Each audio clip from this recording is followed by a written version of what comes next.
पढ़ा कि कैपिटल का मतलब होता है पूंजी, यानी किसी भी व्यापार को स्टार्ट करने के लिए, किसी भी व्यापार को इंट्रोड्यूस करने के लिए, किसी भी व्यापार को चलाने के लिए, चाहे वो बिजनेस छोटा हो या बड़ा हो, ठीक है, चाहे आप बिजनेस 10,000 से करें या 10 करोड़ से करें, चाहे आप पैसा कैश में लाएं, क्रेडिट में लाएं, लोन में लाएं, जब आप अपने फर्म को, बिजनेस को शुरुआत करते हैं तो आप अपने व्यापार में क्या लगाते हैं? कैपिटल। उसी को क्या कहते हैं? पूंजी।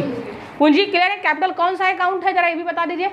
कैपिटल कौन अकाउंट है? पर्सनल, क्योंकि मेरा अपना पूंजी है, चाहे हम वो कर्ज लेकर के लाएं, पड़ोसी से मांग करके लाएं, चाहे अपना जमा करके हम कैश या क्रेडिट कहीं से भी ला करके, जब कोई व्यापारी अपने फर्म, अपने ऑर्गेनाइजेशन को स्टार्ट करने के लिए जो कैश या क्रेडिट, जो कैपिटल लगाता है, जो पूंजी लगा करके बिजनेस को स्टार्ट करता है, उसी को क्या कहते हैं? पूंजी कहते हैं। ये हम लोगों ने 11वीं में पढ़ा था। यहाँ पर थोड़ा सा 12th क्लास में पढ़ना है इसका फॉर्मेट, यानी कैपिटल का खाता बनाना है, कैपिटल अकाउंट पढ़ना है। तो सबसे पहले कैपिटल को यहाँ पर दो भागों में बांटा गया, एक फिक्स कैपिटल और एक फ्लैक्चुएटिंग कैपिटल।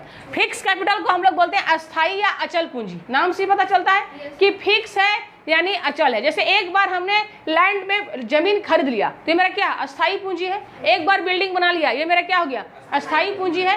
मतलब ऐसा पूंजी जो बिजनेस में एक बार लगा दिए और उससे बिजनेस हमेशा के लिए, लंबे समय तक के लिए प्रॉफिट दे रहा है, इसको हम लोग क्या कहते हैं? Fix capital. क्या कहते हैं? Fix capital. और इसको कहते हैं फ्लैक्चुएटिंग कैपिटल या वेरिएबल कैपिटल। जब कैपिटल व्यापार में, बिजनेस में फ्लैक्चुएट होता रहता है, बढ़ रहा है, घट रहा है, कोई पार्टनर विड्रॉ कर लिया तो घट गया, कोई नया पार्टनर आया तो क्या हुआ? बढ़ गया, फिर एडिशनल कैपिटल लगा दिए, कहीं पूंजी का और नीड पड़ा, बिजनेस को और फैलाना हो और कम करना हो, छोटा करना हो, यानी यहाँ पर पूंजी क्या होगा? चेंज होते रहेगा। क्या होते रहेगा? चेंज। इसलिए इसको बोलते हैं फ्लैक्चुएटिंग कैपिटल, अस्थायी या परिवर्तनशील पूंजी। क्या बोलते हैं? अस्थायी या परिवर्तनशील पूंजी। जब यहाँ पर किसी भी फर्म का, ऑर्गेनाइजेशन का साझेदारी में जब पूंजी फ्लैक्चुएट होते रहेगा, बदलते रहेगा, तो उसको हम लोग बोलेंगे फ्लैक्चुएटिंग कैपिटल। अब बात करें कि हम लोग इसको अकाउंट्स के हिसाब से पढ़ना है, थ्योरी के हिसाब से नहीं, तो प्रैक्टिकली जब जाएंगे तो फिक्स अकाउंट, जब साझेदारों का पूंजी फिक्स है, ऐसा क्वेश्चन में बोल देगा। क्वेश्चन लिखा रहेगा कि साझेदारों का पूंजी फिक्स है, partners capital R fixed and partners capital R fluctuating, ये लिखा रहेगा क्वेश्चन में। लेकिन जैसे ही क्वेश्चन लिख देगा कि साझेदारों का पूंजी अस्थाई है, यानी पार्टनर्स कैपिटल आर फिक्स्ड, तो यहाँ पर दो खाता बनेगा। कितना खाता बनेगा? दो। याद रखिएगा, यहाँ पर कितना खाता बनेगा? दो बनेगा, ए और बी। ए बनेगा पार्टनर्स कैपिटल अकाउंट। क्या बनेगा? Partners capital account. और बी बनेगा partners current account. Partners current account, याद रहेगा। यानी जब पूंजी फिक्स होगा तो कितना खाता बनेगा? दो। लेकिन ये उस समय पार्टनर्स कैपिटल केवल नाम के लिए बन जाता है, ओनली सम, केवल नाम के लिए बनता है। सारा काम किस में होता है? पार्टनर्स करेंट में। क्लियर है? यहाँ पर दो खाता बनता है। कब? जब साझेदारों का पूंजी कैसा होगा? फिक्स होगा। कैसा होगा? फिक्स।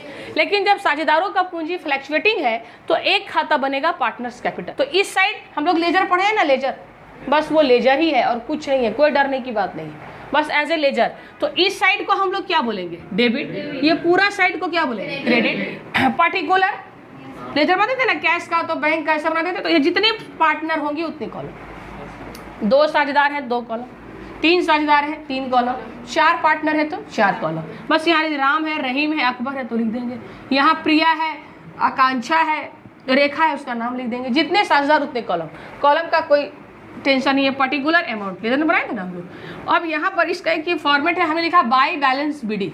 क्या लिखा है? By balance BD. बीडी का मतलब होता है ओपनिंग कैपिटल ऑफ पार्टनर्स। जब बिजनेस शुरू हुआ तो साझेदार का पूंजी कितना था? हम लोग क्वेश्चन पढ़े ना कि X Y and Z are partners, there are capital this that, पढ़े ना। इसका कैपिटल बोलेगा 1 लाख है तो यहाँ पर 1 लाख, ये 50,000, ये 10,000 लिख देंगे। इसका कैपिटल कभी डेबिट भी हो सकता है, कभी क्रेडिट। ऐसे मोस्टली इस साइड ही जाता है। कभी कभी जब बोल देगा कि उसका कैपिटल डेबिट है तो यहाँ आएगा, लेकिन या तो यहाँ आएगा या इस साइड आएगा, कोई एक ही साइड आएगा, दोनों साइड नहीं आएगा। क्लियर है? बाई बैलेंस बीडी क्लियर है। ओपनिंग कैपिटल ऑफ पार्टनर्स, साझेदार ने कितने कैपिटल से व्यवसाय को शुरू किया वो चीज़ यहाँ लिखेंगे। क्लियर है? उसके बाद लिखे हैं बाई कैश या बैंक। बाई कैश या बैंक, क्योंकि ये फॉर्मेट है तो इसको एडमिशन और रिटायरमेंट तक के पॉइंट ऑफ व्यू से इसको हम लोग पढ़ लेंगे। तो यहाँ पर लिखे कैश और बैंक। क्या लिखे हैं? जब कोई नया साझेदार आएगा, जब कोई नया पार्टनर आएगा तो वो नया पैसा लेकर आएगा, तो वो जो लाएगा वहाँ पर लिख देंगे।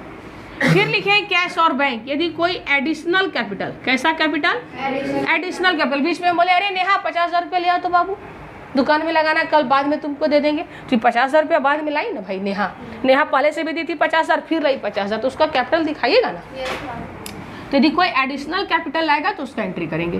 फिर bye interest on capital, salary, commission और पीएल एप्रोप्रिएशन, ये सारा चीज आपका सुना हुआ है।